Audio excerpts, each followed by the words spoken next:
बिस्मिल्लाहिर्रहमानिर्रहीम। प्यारे दोस्तों, आज हम आपको हातिम ताई के बारे में बताएंगे कि हातिम ताई कौन था और भाई उसके साथ कैसा सलूक करते थे, और हातिम ताई रात के वक्त जबल सबरा के मकाम पर आग क्यों जलाता था और इस मुकाम को आज किस नाम से पुकारते हैं, और हातिम ताई किस महीने में 10 ऊँट रोज़ाना ज़बह करता था, और रूम के बादशाह ने हातिम ताई से पसंदीदा घोड़ा क्यों मांगा, और हातिम ताई की बेटी ने नबी करीम सल्लल्लाहु अलैहि वसल्लम से क्या कहा। लिहाजा आपसे मदवाना गुजारिश है कि वीडियो को एंड तक लाजमी देखें।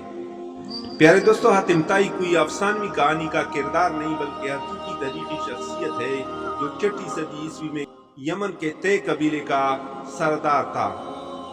हातिम ताई का पूरा नाम हातिम बिन अब्दुल्ला बिन साद इब्न अज़म अताई था। हातिम ताई की मां निहायत ही दौलतमंद और सखी खातून थी, जिनकी वफात के बाद हातिम ताई के भाइयों ने उसका माल रोक लिया और हातिम ताई पर बेशुमार जुल्म ढाए। हातिम को सखावत विरासत में मिली थी, यही वजह थी कि वो जवान होकर निहायत ही सखी शख्स साबित हुआ। हातिम ताई ने सखावत में इस कदर मुबालगा किया कि जब वो बचपन में दादा के पास रहा करता था, उस वक़्त वो अपना काना लेकर बाहर निकल जाता, और अगर कोई मिल जाता तो साथ मिलकर काना खा लेता, वरना काना न खाता था। यूं हातिम पूरे अरब में मशहूर हुआ और उसकी सखावत के चर्चे आम हो गए। कुछ लोगों ने हातिम की सखावत के बहुत से किस्से गढ़ दिए, लेकिन उसके बावजूद हातिम की सच्ची हिकायत उसकी सखी शख्सियत की दलील है।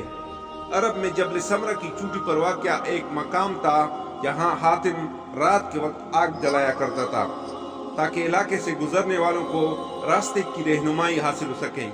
इस मुकाम को आज हातिम ताई का आतिशदान कहते हैं। यह इलाका आज भी आसार कदीमा की हैसियत रखता है। इब्न अराबी के मुताबिक हातिम हर मैदान में कामयाब था, ख्वाह वो जंग हो, मुकाबला हो, खेल हो या सखावत हो। ज़माने जहलियत में माह रजब का चांद बहुत ही मुकद्दस माना जाता था, लिहाजा जब रजब का महीना शुरू होता तो हातिम हर रोज़ 10 ऊँट ज़बह करता और लोगों को खाना खिलाता। यूँ तो हातिम के सखावत और फरकदिली के किस्से बहुत सारे हैं, लेकिन चंद एक जो बहुत ही मशहूर हैं कि रूम के बादशाह कैसर के दरबार में एक दिन हातिम ताई की सखावत का तज़किरा हुआ। एक शख्स ने बताया कि हातिम के पास उम्दा नस्ल के घोड़े हैं जो निहायत ही खूबसूरत हैं। हातिम की तारीफ सुनकर बादशाह ने कहा, जब तक किसी आदमी को आजमाया न जाए उस वक़्त तक उसके बारे में कोई राय काम करना अक्ल के खिलाफ है। बादशाह ने कहा, जाओ और हातिम की सखावत के बारे में हमें मालूमात फराम करो, उससे कोई ऐसी चीज़ तलब करो जो उसकी नज़र में सबसे ज़्यादा कीमती है। दरबारी ने कहा कि हातिम के लिए सबसे ज़्यादा अजीज और कीमती उसका तेज़ रफ्तार घोड़ा है। लिहाजा बादशाह ने यह हुक्म दिया कि हातिम से उसका घोड़ा मांगो और मेरे पास लेकर आओ। लिहाजा वजीर के दरबारी कई मंजिलें तय करते हुए रात के वक्त हातिम ताई के घर पहुंचे। जब वो वहां पहुंचे तो मूसलाधार बारिश हो रही थी। ऐसे खराब मौसम में घर से निकलना निहायत ही मुश्किल था। लिहाजा मेहमानों के खाने का इंतजाम करने के लिए हातिम ने अपने घोड़े को ही ज़बह कर दिया और दस्तरखान पर लजीज बुना हुआ गोश्त पेश किया। सुबह के वक्त जब बारिश थमी तो उन वजीरों ने कहा कि हमारे बादशाह के सामने आपके घोड़े की बहुत तारीफ की गई है। बादशाह चाहता है कि आप अपना घोड़ा बादशाह की खिदमत में बतौर नजराना पेश कर दें। वजीर की बात सुनकर हातिम निहायत ही अफसोस के साथ कहने लगा कि वो घोड़ा तो मैंने आपको रात में ही खिला दिया।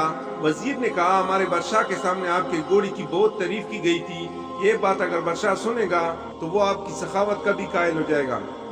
सन 578 ईस्वी में हातिम की वफात हुई। हातिम की वफात के बाद उसका बेटा अदी तय कबीले का हाकिम बना। वो 9 हिजरी में मुसलमान हुए। उनके इस्लाम लाने का वाक़या बहुत ही मशहूर है। अदी अपनी कौम के सरदार थे। कौम पैदावार और माल व गनीमत का चौथाई हिस्सा उनकी नज़र किया करती थी। उन्हें मुसलमानों से सख्त दुश्मनी थी। वो ईसाई थे और इस्लाम को ईसाईयत का रकीब समझते थे। सरदार होने की वजह से नबी सल्लल्लाहु अलैहि वसल्लम का इक़्तिदार उनकी आंखों में कटकता था। यमन के कबीले तोय ने इस्लाम के खिलाफ बगावत की। हज़रत अली रज़ियल्लाहु ताला अन्हु इन दिनों यमन के गवर्नर थे। उन्होंने बगावत को ख़त्म किया और बगावत के लीडरों को गिरफ्तार करके मदीना भेज दिया। इनमें अदी की बहन सफाना थी, यानी सफाना बिनते हातिम। वो भी नबी सल्लल्लाहु अलैहि वसल्लम के सामने पेश की गई। उन्होंने कहा कि मैं सखी हातिम ताई की बेटी हूँ। میرا باپ بھوکوں کا پیٹ بھرتا تھا اور غریبوں پر رحم کرتا تھا۔ اس پر نبی صلی اللہ علیہ وآلہ وسلم نے فرمایا تیرے باپ میں مسلمانوں کی بہت سی خوبیاں تھیں، اگر تیرا باپ مسلمان ہوتا تو یقیناً ہم اس پر رحم کا معاملہ ہی فرماتے۔ اس لڑکی کو رہا کر دو کیونکہ اس کا باپ اعلیٰ اخلاق کا مالک تھا اور اللہ اعلیٰ اخلاق کو پسند فرماتا ہے، لہذا نبی صلی اللہ علیہ وآلہ وسلم کے اس احسن سلوک سے متاثر ہو کر عدی اور ان کی بہن صفانہ نے بعد میں اسلام قبول کر لیا۔ سبحان اللہ۔